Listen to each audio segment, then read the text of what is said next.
जय हिंद दोस्तों। डिटरमिनेंट और मैट्रिक्स में आप मैट्रिक्स के वेरियस टाइप्स को स्टडी करते हैं, ठीक है, जिसमें आप row matrix, column matrix, rectangular matrix, various types के मैट्रिक्स आप पढ़ते हैं। आज मैं आपको मैट्रिक्स के कुछ जो पॉइंट्स होते हैं उनके बारे में डिस्कस करना चाहता हूं। ठीक है, देखिए क्या लिखा हुआ है ऑर्थोगोनल मैट्रिक्स के बारे में। ठीक है, कहना क्या चाह रहा है ऑर्थोगोनल मैट्रिक्स। जब भी ये वर्ड आता है ऑर्थोगोनल मैट्रिक्स, तो इसमें एक चीज हमेशा ध्यान रखना कि जब भी मैट्रिक्स को ऑर्थोगोनल प्रूफ करना होता है तो कैसे करते हैं। ऑर्थोगोनल प्रूफ करने के लिए आपको ये पॉइंट ध्यान रखना है, कोई भी मैट्रिक्स ए है, उस मैट्रिक्स की प्रोडक्ट यदि उसके ट्रांसपोज से करा दी जाए और आपको आइडेंटिटी मैट्रिक्स मिल जाए। कोई मैट्रिक्स ए है, उस मैट्रिक्स का आपने क्या कर दिया, ट्रांसपोज कर दिया है। क्या कर दिया आपने, उसका ट्रांसपोज कर दिया है।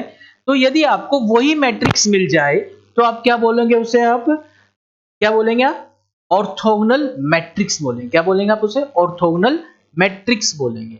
क्या कि कोई मैट्रिक्स और उसका ट्रांसपोज दोनों की प्रोडक्ट करके आइडेंटिटी मैट्रिक्स। ये आइडेंटिटी मैट्रिक्स डिपेंड करेगा दिस मैट्रिक्स के।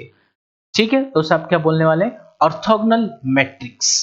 उम्मीद करता हूं ऑर्थोगोनल मैट्रिक्स के बारे में आपको क्लियर होगी बातें। अब आती है यूनिटरी मैट्रिक्स। ये भी एक अच्छा मैट्रिक्स है। यूनिटरी मैट्रिक्स क्या होता है, आइए इस बात को समझते हैं। यूनिटरी मैट्रिक्स क्या कहता है, कोई मैट्रिक्स ए है, यदि इस मैट्रिक्स की मल्टीप्लाई उसकी हार्मिशन मैट्रिक्स से कर दी जाए, ठीक, तो आपके पास क्या मिलता हो, आइडेंटिटी मैट्रिक्स मिल जाए, तो ऐसे मैट्रिक्स को आप यूनिटरी मैट्रिक्स कॉल करते हैं। अब इसमें आया ये ए थीटा जो आप बोल रहे हैं, इसे बोलते हैं हर्मिशन मैट्रिक्स। हर्मिशन मैट्रिक्स क्या होते हैं, अब इस पॉइंट को थोड़ा समझेंगे। देखिए हर्मिशन मैट्रिक्स के बारे में थोड़ी सी कहानी क्या है, हर्मिशन मैट्रिक्स कैसे फाइंड आउट किया जाता है, उसके बारे में आप थोड़ा चर्चा कर लेते हैं। हर्मिशन मैट्रिक्स के बारे में देखिए, इसे डिनोट करते हैं ए थीटा। ये थीटा होता है ना, ये थीटा से रखते हैं इस तरह से, इसे हर्मिशन मैट्रिक्स बोलते हैं। हर्मिशन मैट्रिक्स क्या कह रहे हैं, कोई मैट्रिक्स है, उस मैट्रिक्स का आप क्या कर दो, कॉन्जुगेट, ये कॉन्जुगेट का साइन है, और कॉन्जुगेट करके उसका क्या कर दो, आप ट्रांसपोज कर दो। कोई मैट्रिक्स है, उस मैट्रिक्स से क्या कर दीजिए, कॉन्जुगेट, कॉन्जुगेट करके जो मैट्रिक्स आया उसका क्या कर दीजिए, ट्रांसपोज। तो उस जो मैट्रिक्स आपको फाइनली गेट होगा, उस मैट्रिक्स को आप क्या बोलेंगे, हर्मिशन मैट्रिक्स। उम्मीद करूंगा ये पॉइंट आपको क्लियर हो गया होगा। जैसे एग्जांपल बेस में आपसे डिस्कस करूं, कोई मैट्रिक्स ए है, सपोज दैट वो मैट्रिक्स में लिखा है यहाँ पे 1, 1 plus I, 1 minus I and 2। मैंने ये मैट्रिक्स लिख दिया।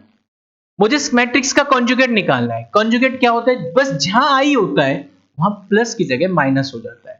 1, 1 minus I, 1 plus I and 2, क्योंकि रियल का कॉन्जुगेट कुछ नहीं होता, रियल तो रियल ही होता है। ठीक है ना।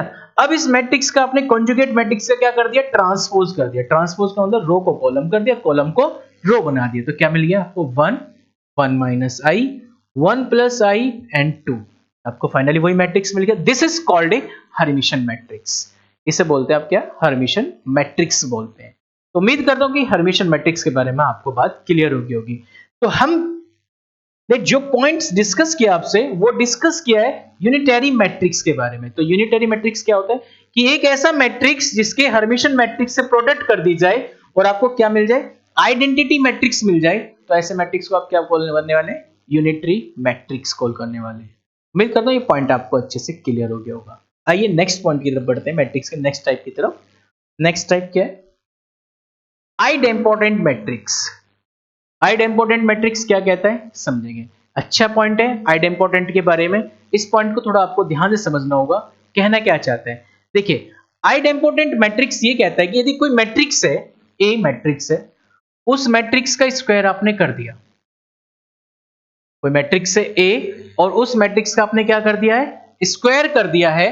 तो उस मैट्रिक्स के केस में अब आपके उस केस में आपके पास क्या होगा कि आइडेम्पोटेंट मैट्रिक्स में ए स्क्वायर, बस आप इतना ध्यान रखना, ए स्क्वायर किसके इक्वल होगा, ए के इक्वल होगा। जब ए मैट्रिक्स स्क्वायर किसके इक्वल आ जाए, ए के इक्वल हो जाए, तो उस मैट्रिक्स को आप क्या कॉल करोगे, आइडेम्पोटेंट मैट्रिक्स। उम्मीद करता हूं ये पॉइंट क्लियर हो गया होगा आपको।